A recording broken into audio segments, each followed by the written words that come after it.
Sakit-sakit nila ang mga ano, sako. Yung sako na.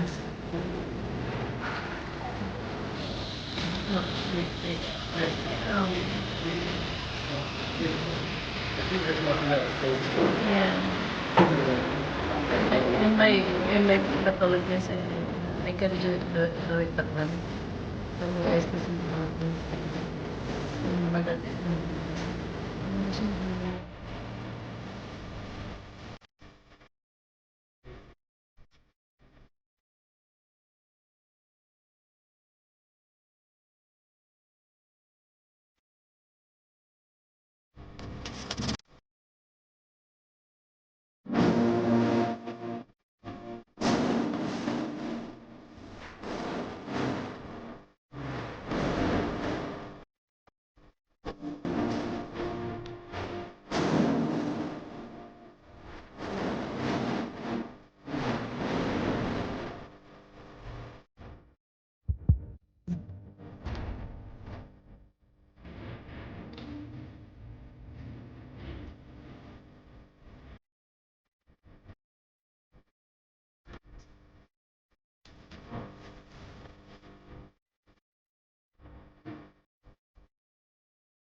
Problema isa